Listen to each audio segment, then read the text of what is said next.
샬롬 사순절 여섯째 날입니다. 그리고 2월 28일 마지막 2월입니다. 주님의 은혜가 또 주님의 그 십자가의 길을 우리가 걸어갈 수 있기를 축복합니다. 오늘 사순절 말씀은요, 깨어 준비되어 있는 종으로 보겠습니다. 마태복음 24장 42절인데요. 그러므로 깨어 있으라. 어느 날에 너희 주가 임할런지 너희가 알지 못함이니라. 아멘. 우리가 깨어 있는 신앙이 되기 위하여 우리가 기도해야 될 걸로 압니다. 우리는 평소에 세월의 흐름을 잘 감지하지 못하다가 어느 순간 인생을 뒤돌아보면 세월이 쏜살처럼 흘러갔음을 깨달을 때가 있습니다. 후회가 남지 않는 인생을 살고자 한다면 그때의 시간에 깨어있는 것이 중요합니다. 이 땅에서의 마지막 때를 아셨던 예수님은 그때를 기도로 준비하셨습니다. 그리고 제자들에게 다시 오실 것을 약속하시며 늘 깨어 준비하라고 가르치셨습니다. 우리는 때와 시기를 알지 못하지만은 예수님의 약속은 반드시 이루어집니다. 예. 우리 깨어 있을 수 있기를 원합니다. 깨어있지 못하면요 시간을 흡입하게 되죠. 그렇죠?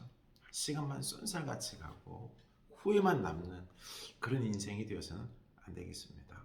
오늘 하루도 우리 깨어있을 수 있기를 원합니다. 네, 시편 19편 7절 8절인데요. 너무 귀한 말씀이죠. 그렇죠? 여호와의 율법은 완전하여 영혼을 소성시키며 여호와의 정근은 확실하여 우둔한 자를 지혜롭게 하며 여호와의 교훈은 정직하여 마음을 기쁘게 하고 여호와의 계명은 순결하여 눈을 밝게 하는도다. 아멘. 네, 우리 하나님의 말씀이 율법이 우리 영혼을 소성시키죠. 우두는 자를 지혜롭게 합니다.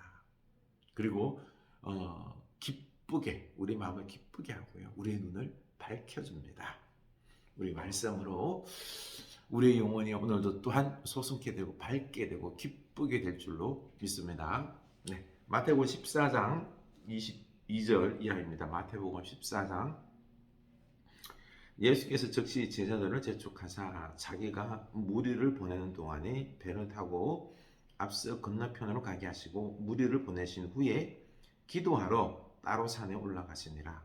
저물매 거기 혼자 계시더니 배가 이미 육지에서 술이나 떠나서 바람이 거스름으로 물결로 말미암아 고난을 당하더라. 밤 사경에 예수께서 바다 위로 걸어서 제자들에게 오시니 제자들이 그가 바다 위로 걸어오심을 보고 놀라 유령이라 하며 무서워하여 소리 지르거늘 예수께서 즉시 이르시되 안심하라. 나니 두려워하지 말라. 베드로가 대답하여 이르되 주여, 만일 주님이시거든 나를 명하사 물 위로 오라 하소서 하니 오라 하시니 베드로가 배에서 내려 물 위로 걸어서 예수께로 가되 바람을 보고 무서워 빠져가는지라 소리질러 이르되 주여, 나를 구원하소서 하니 예수께서 즉시 손을 내밀어 그를 붙잡으시며 이르시되 믿음이 작은 자여 왜 의심하였느냐 하시고 배에 함께 오르매 바람이 그치는지라. 배에 있는 사람들이 예수께 절하며 이르시되 진실로 하나님의 아들이로소이다 하더라. 아멘. 네. 오늘 우리가 이 말씀을 보면서 우리 인생 속에서 그렇죠?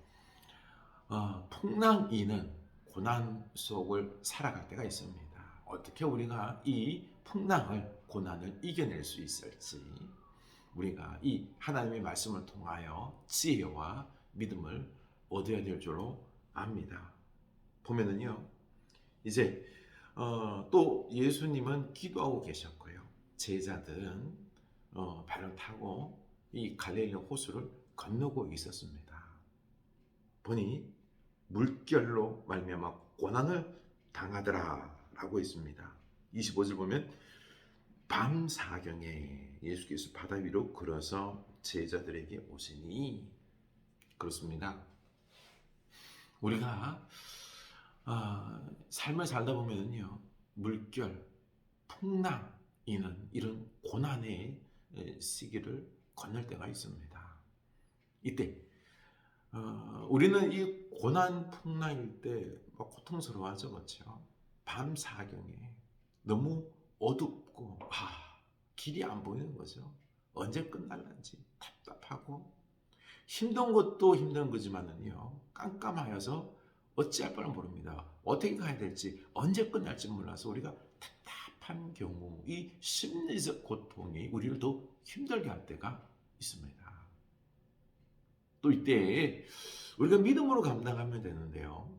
예수님께서 안 계셨듯이 우리들이 예수님의 어떤 존재에 대해서, 내 삶에 역사하신다는 것에 대해서 확신을 가지고 그 주님의 은혜로 살아가면 되는데, 말씀에 붙잡혀서 확신을 가지고 살아가면 되는데, 우리의 믿음이 예수님을 보지 아니하고요, 예수님 말씀을 듣지 아니하고요, 흔히 어떻습니까?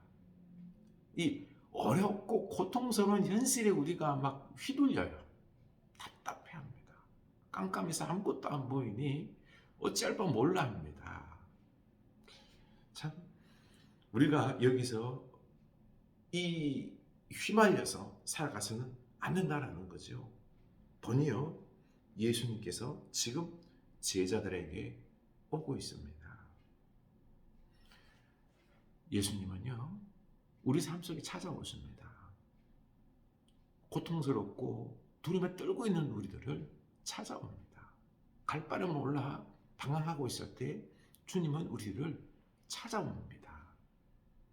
우리가 믿음으로 반응하지 아니할 때 주님은 우리에게 찾아오십니다.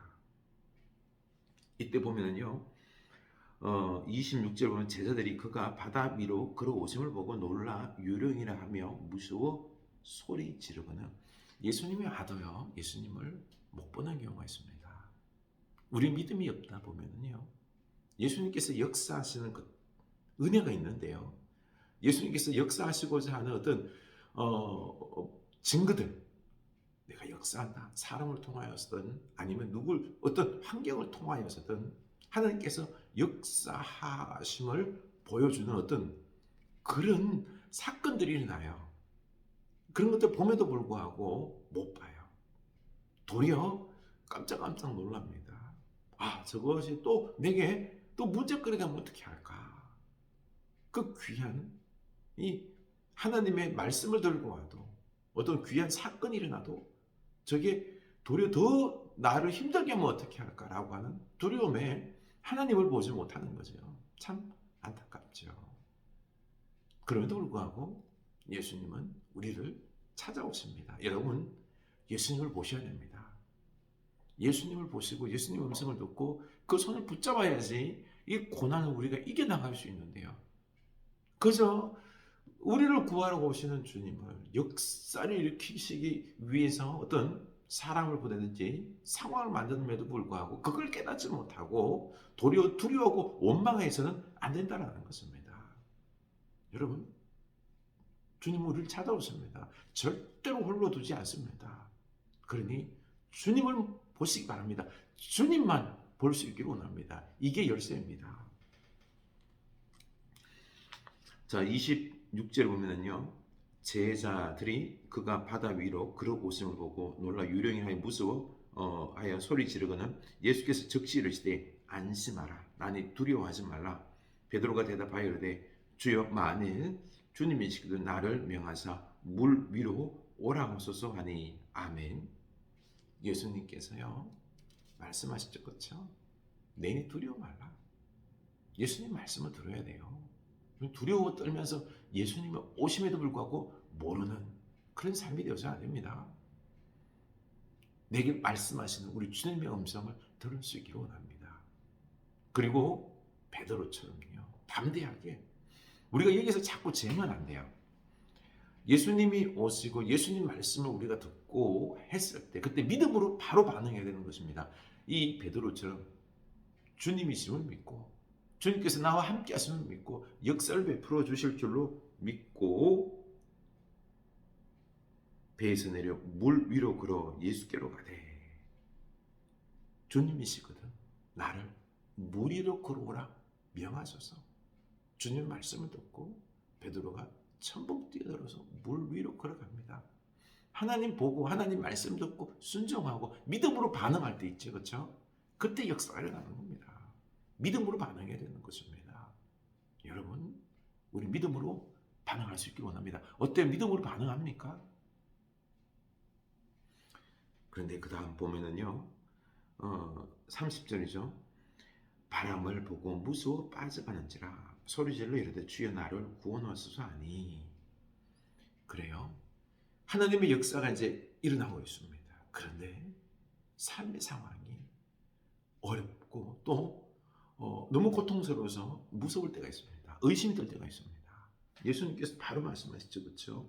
그가 넘어지자 물에 빠져가는 것을 보시고 예수께서 즉시 손을 내밀어 그를 붙잡으시며 이르시되 믿음이 작은 자여 왜 의심하였느냐 하시고. 그렇습니다. 우리는 믿음이 작아요. 그렇기 때문에 예수님을 보고요 믿음으로 반응했다가 또 금방 이 삶의 어려움에 이 고난을 보고는 마음이 또 무너져요. 막 순적하게 문제들이 해결되지 아니하고요 더 큰 풍랑 어려움들 보게 되면은 우리 마음이 금방 예수님을 봤음에도 말씀을 들었음에도 역사를 경험했음에도 우리도 금방 또 넘어져요. 이게 우리의 믿음입니다. 우리의 믿음 크지가 않아요. 작아요. 의심이 생깁니다. 우리의 믿음이 이래요. 우리의 믿음이 이래요.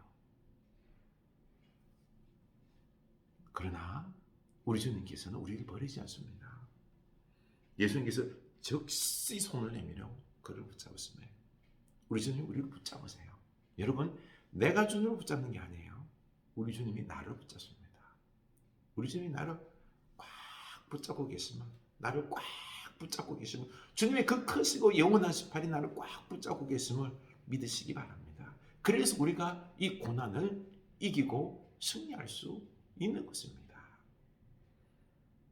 이렇게 우리 주님을 바라볼 수 있기 원합니다. 우리 주님이 우리를 붙잡습니다. 그렇습니다. 우리가 이 고난 속에서 우리의 작은 믿음, 의심하는 믿음 속에서 우리가 어떻게 이 고난을 이겨나갈 수 있을까요? 정리합니다. 첫째, 예수님처럼 한적한 곳에서 기도하는 여러분 될 수 있기 원합니다. 기도할 때요 깨어 있을 수 있는 것입니다.